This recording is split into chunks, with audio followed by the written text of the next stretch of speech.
diena, mėly kolegos, man iš tikrųjų labai malonu dalyvauti šiandieną šitoje konferencijoje ir labai noriu padėkoti organizatoriams už pakvietimą ir už galimybę.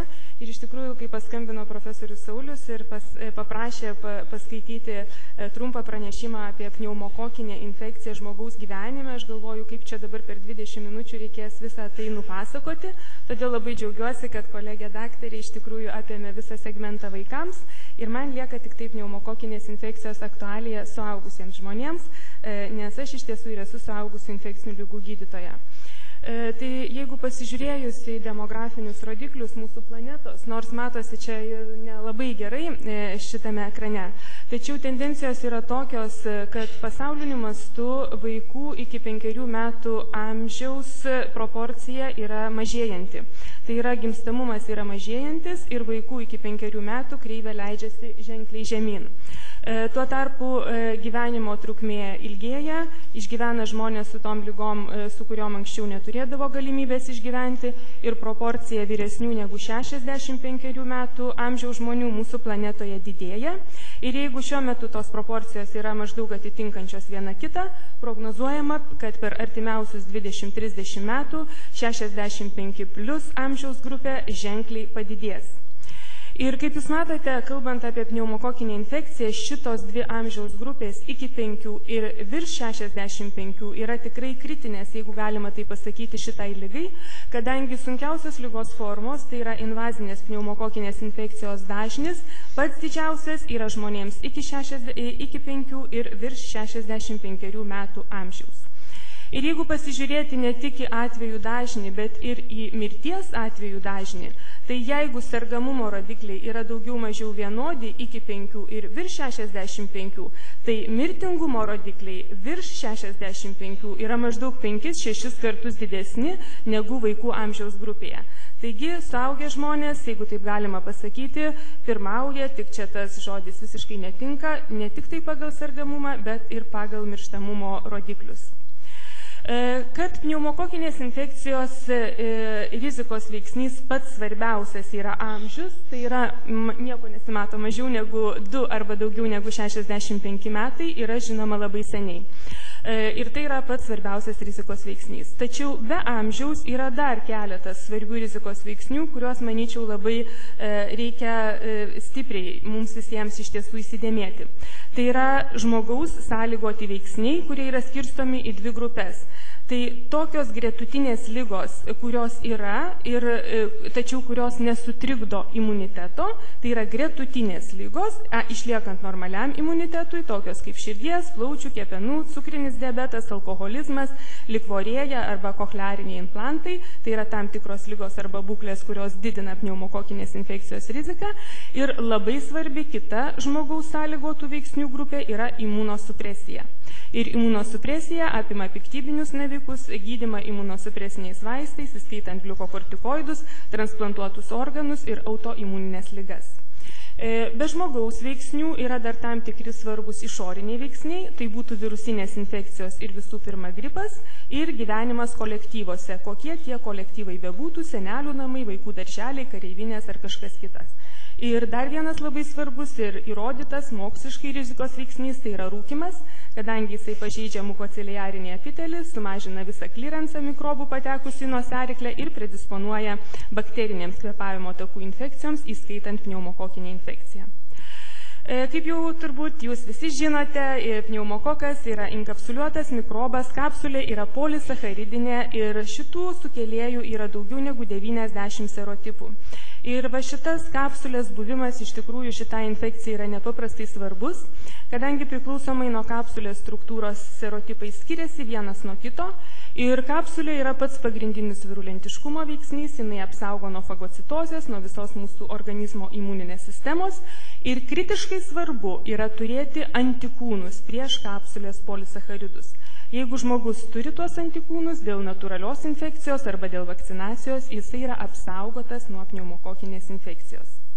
Pneumokokai yra normalūs mūsų nosiaryklės gyventojai ir, kaip matote, labiausiai, kaip ir daktarė kalbėjo, jie yra randami dažniausiai vaikų nosiaryklėse, ypatingai mažų vaikų. Nešiojimo dažnis yra mažesnis paaugliams ir suaugusiems jisai siekia nuo 3 iki 4%, tačiau tiems suaugusiems, kurie turi dažną ir glaudų kontaktą su vaikais, tai yra, kurie turi mažų vaikų, kurie turi seneliai bendrauja su vaikais, kolektyvose turintis kontaktą su vaikais, tokių suaugusių nosiaryklėse pneumokokų nešiojimo dažnis nuo 3–4% padidėja iki beveik 20–30%. Kas yra tas nešiojimas? Tai yra kolonizacija arba mediciniškai biofilmai, kurie susidaro ant nosiaryklės epitelio ląstelių ir absoliučiai visos pneumokokinės infekcijos formos prasideda nuo nosiaryklės kolonizacijos. Ir pagal savo kapsulės struktūrą iš esmės tie 90 serotipų yra labai gerai išaiškinta, kad vieni jų yra mažiau invazyvūs, tai yra jie dažniau yra aptinkami nosiaryklėse ir dėl to jie ilgiau gyvena nosiaryklėje, jie turi sąveiką su kitais ten gyvenančiais mikroorganizmais, jie yra dažniau eksponuojami antibiotikams, todėl jie dažniau būna atsparūs antibiotikams. Tam tikri serotipai priklausomai nuo kapsulės struktūros yra silpnai imunogeniški, tai yra dėl to savo silpno imunogeniškumo. Jie taip pat ilgiau būna nešiojami nosiaryklėse ir dažniau būna atsparūs antibiotikams ir dažniau sukelia reinfekcijas. Tuo tarpu labai invazyvūs serotipai, tam tikri iš jų, jie dažniausiai sukelia invazinę ligos formą iš karto patekę į nosiaryklę. Ar ligos sunkumas kažkaip tai priklauso nuo pneumokokų serotipų? Taip. Yra atlikta didžiulė 9 mirštamumo nuo invazinės pneumokokinės infekcijos studijų metaanalizė, kuri akivaizdžiai išskyrė didžiausią mirštamumą sąlygojančius serotipus ir mažiausią mirštamumą sąlygojančius serotipus. Ir tie serotipai, kurie sąlygojo didesnį mirštamumą, jie turėjo storesnę polisacharidinę kapsulę ir turėjo polinkį dažniau kolonizuoti žmonių nosiaryklės. Ir taip pat yra labai gerai žinoma, kad viena iš sunkių komplikacijų, MPM, taip pat sukelia tam tikri konkretūs pneumokokų serotipai. Kalbant apie šitos ligos klasifikaciją, labai svarbu, kas jums priminti, ką jūs viską puikiai žinote, kad pneumokokinė liga yra skirstoma į 2 dalis. Tai yra neinvazinė infekcija, tai yra viršutinių kvėpavimo takų pažeidimas, otitas arba sinusitas, ir invazinė pneumokokinė liga, tai yra sepsis ir meningitas. Ir plaučių uždegimas užima tarpinę poziciją. Jeigu plaučių uždegimas yra lydimas bakteriemijos, jis yra klasifikuojamas kaip invazinė pneumokokinė infekcija. Jeigu nėra lydimas bakteriemijos, yra klasifikuojamas kaip neinvazinė pneumokokinė liga. Taigi, kaip matote, jeigu pneumokokinio plaučių uždegimo mirštamumas svyruoja nuo 5 iki 12, tai pneumokokinio sepsio mirštamumas gali siekti 20, tai yra kas 5, o pneumokokinio meningito mirštamumas gali siekti 30, tai yra kas 3 ligonis. Ir kaip bebūtų gaila, nuo 50-ųjų metų, tai yra daugiau negu prieš 60 mečius, iš esmės, kai buvo sukurtas ir pradėtas plačiai naudoti penicilinas, nežiūrint visos medicinos pažangos, intensyvios terapijos pažangos, naujų ir labai galingų antibiotikų, mirštamumas nuo pneumokokinės pneumonijos išlieka nepasikeitęs ir jisai sudaro apie 12%. O pneumokokas, kaip bebūtų gaila, yra iš tiesų pagrindinis visuomenėje įgytos pneumonijos sukėlėjas, tiek tų pneumonijų, kurias jūs gydote ambulatoriškai, tiek tų pneumonijų, kurias reikia hospitalizuoti, tiek tų pneumonijų, kurios atsiduria intensyvios terapijos skyriuose. Ir labai gaila, kad mes neturime tvirtų studijų ir patikimų duomenų apie tai, kiek pneumonijų pneumokokai sukelia mūsų šalyje. Tačiau jeigu jūs pasižiūrėtumėt, kas labai blogai matosi Europos studijų duomenys, tai įvairiose šalise, priklausomai nuo to, koks yra tirtas kontingentas ir kokie tyrimo metodai buvo taikyti, pneumokokai yra atsakingi maždaug už 35% visų visuomenėje įgytų pneumonijų ir nekuriose šalyse tai viršyje 50 ir net 68% kaip Suomijoje.